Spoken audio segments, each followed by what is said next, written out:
మీ business ను develop చేసుకోవాలి అనుకుంటున్నారా? మీ పరపతిని పెంచుకోవాలి అనుకుంటున్నారా? అయితే ఓకే టీవీ ద్వారా ఎల్ బ్యాండ్, ఆస్ట్రన్ band ad, scrolling ad, ad with voice overs, logo bug, video ads ద్వారా మీ యాడ్స్ ను పబ్లిష్ చేసుకోండి. సంప్రదించవలసిన ఫోన్ నెంబర్ 8520917933. నేను ఏ తప్పు చేయలేదు, మరి ఏం చేసినావు? పిప్పర్మెంట్లు తినవా? ఫోన్ ట్యాపింగ్ కేసులో వస్తున్న ఆరోపణ నిరాధారమైనవట. అనుభవం, పనితీరు ఆధారంగానే ఎస్ఐబి చీఫ్ పోస్ట్ నాటి సీఎం సామాజిక వర్గానికి చెందినందుకే ఇచ్చారన్నది అవాస్తవం. చికిత్స కోసం అమెరికాకు వెళ్ళా, జూన్లో వస్తా, జూన్లో వచ్చే వరకు ఎదురు చూస్తాం, మరి రండి బాబు రండి అని రెడ్ కార్పెట్ వేసేది. అరెస్టు వారెంట్ రద్దు చేయాలని నాంపల్లి కోర్టులో ప్రభాకర్ రావు మెమో, ఆయన తరపు న్యాయవాది సురేందర్ రావు వాదనలు. బీఆర్ఎస్ హయాంలో ప్రతిపక్ష నేతలను ఆయన టార్గెట్ చేశారు పోలీసులు.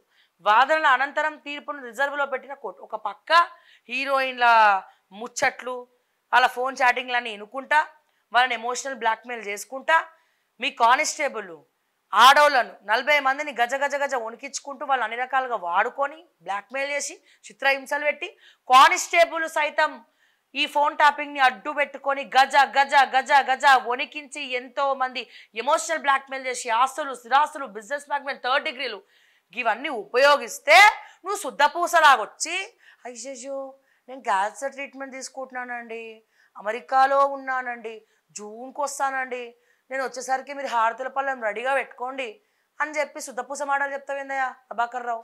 నేను గదే అడుగుతున్నా. నువ్వు అంత మంచి స్ట్రిక్ట్ ఆఫీసర్గా ముద్ర ఉన్నా, నువ్వు దీంట్లో ఎందుకు ఇరికినావు? ఎవడు ఇరికిచ్చిండు నిన్ను? ఏం చేసినావని ఇరికినావు? ఫోన్ ట్యాపింగ్ గురించి కేటీఆర్, సంతోష్ రావు, హరీష్ రావు కలిసి ఏం చేసిర్రు?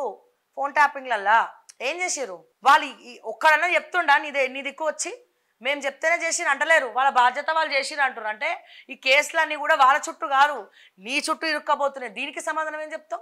లీడర్ల మోసేతి కింద నీళ్లు తాగితే ఏమవుతుంది అనేది ఒక పెద్ద లెసన్ ఇది. వాళ్ళేమో మాకేం సంబంధం లేదని కాలర్లు ఎగరేసుకుంటారు, మీరేమో క్యాన్సర్ ట్రీట్మెంట్లు అది ఇది అని చెప్పి నక్క వినయాలు, జిత్తుల నక్కల వినయాలని కూడా చేస్తూ ఉన్నారు. ఫోన్ ట్యాపింగ్ ఏమో ఇది పెద్ద దేశద్రోహం కన్నా ఘోరమైనటువంటి కేసు. ఎస్, ఇప్పుడు ప్రభుత్వం కూడా చేస్తుంది, కానీ మీకన్నా ఘోరంగా చేస్తలేదు. మరి అమ్మాయిని ఆడుకోవడము, బ్లాక్మెయిల్ చేసి ఆస్తులు రాయించుకోవడము, ఇవన్నీ అయితే ఇంకా స్టార్ట్ చేయలేదు, షురూ చేయలే ప్రస్తుతం. ఇక ఆలోచించాలరా నాయన. మళ్ళీ శుద్ధపూస లెక్క మాట్లాడుతూ ఉన్నాడు. శుద్ధపూస లెక్కనే ఏం తెలియదంట నోట్ల. ఇక ఏం చెప్తాం, ఇక నేను మాట్లాడలేను. ఏం తెలియదు అంటుండండి. ఆల్రెడీ ఇక్కడ శిక్ష పడ్డది, క్యాన్సర్ అనే శిక్ష నీకు పడ్డది. నీకే ఎందుకు వచ్చింది క్యాన్సర్? నేను ఏ తప్పు చేయలేదు, మరి ఏం చేసినావు? పిప్పర్మెంట్లు తినవా? ఫోన్ ట్యాపింగ్ కేసులో వస్తున్న ఆరోపణ నిరాధారమైనవట. అనుభవం, పనితీరు ఆధారంగానే ఎస్ఐబి చీఫ్ పోస్ట్ నాటి సీఎం సామాజిక వర్గానికి చెందినందుకే ఇచ్చారన్నది అవాస్తవం. చికిత్స కోసం అమెరికాకు వెళ్ళా, జూన్లో వస్తా, జూన్లో వచ్చే వరకు ఎదురు చూస్తాం, మరి రండి బాబు రండి అని రెడ్ కార్పెట్ వేసేది. అరెస్టు వారెంట్ రద్దు చేయాలని నాంపల్లి కోర్టులో ప్రభాకర్ రావు మెమో, ఆయన తరపు న్యాయవాది సురేందర్ రావు వాదనలు. బీఆర్ఎస్ హయాంలో ప్రతిపక్ష నేతలను ఆయన టార్గెట్ చేశారు పోలీసులు.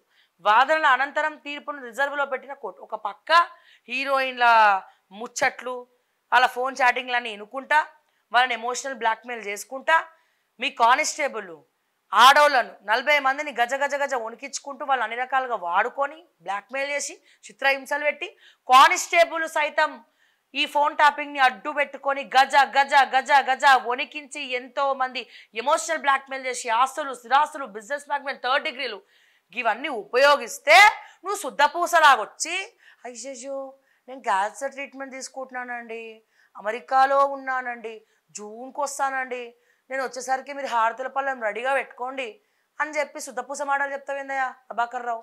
నేను గదే అడుగుతున్నా. నువ్వు అంత మంచి స్ట్రిక్ట్ ఆఫీసర్గా ముద్ర ఉన్నా, నువ్వు దీంట్లో ఎందుకు ఇరికినావు? ఎవడు ఇరికిచ్చిండు నిన్ను? ఏం చేసినావని ఇరికినావు? ఫోన్ ట్యాపింగ్ గురించి కేటీఆర్, సంతోష్ రావు, హరీష్ రావు కలిసి ఏం చేసిర్రు? ఫోన్ ట్యాపింగ్లల్లా ఏం చేసిర్రు? వాళ్ళు ఒక్కడన్నా చెప్తుండా నీ దిక్కు వచ్చి మేము చెప్తేనే చేసిరు అంటలేరు, వాళ్ళ బాధ్యత వాళ్ళు చేసిరు అంటారు. అంటే ఈ కేసులన్నీ కూడా వాళ్ళ చుట్టూ కాదు, నీ చుట్టూ ఇరుక్కపోతున్నాయి. దీనికి సమాధానం ఏం చెప్తాం? లీడర్ల మోసేతి కింద నీళ్లు తాగితే ఏమవుతుంది అనేది ఒక పెద్ద లెసన్ ఇది. వాళ్ళేమో మాకేం సంబంధం లేదని కాలర్లు ఎగరేసుకుంటారు, మీరేమో క్యాన్సర్ ట్రీట్మెంట్లు అది ఇది అని చెప్పి నక్క వినయాలు, జిత్తుల నక్కల వినయాలని కూడా చేస్తూ ఉన్నారు. ఫోన్ ట్యాపింగ్ ఏమో ఇది పెద్ద దేశద్రోహం కన్నా ఘోరమైనటువంటి కేసు. ఎస్, ఇప్పుడు ప్రభుత్వం కూడా చేస్తుంది, కానీ మీకన్నా ఘోరంగా చేస్తలేదు. మరి అమ్మాయిని ఆడుకోవడము, బ్లాక్మెయిల్ చేసి ఆస్తులు రాయించుకోవడము ఇవన్నీ అయితే ఇంకా స్టార్ట్ చేయలేదు, షురూ చేయలే ప్రస్తుతం. ఇక ఆలోచించాలరా నాయన. మళ్ళీ సుధపూసలక్క మాట్లాడుతూ ఉన్నాడు. సుధపూసలక్కనే ఏం తెలియదంట నోట్ల. ఇక ఏం చెప్తాం, ఇక నేను మాట్లాడలేను. ఏం తెలియదు అంటుండండి. ఆల్రెడీ ఇక్కడ శిక్ష పడ్డది, క్యాన్సర్ అనే శిక్ష నీకు పడ్డది. నీకే ఎందుకు వచ్చింది క్యాన్సర్?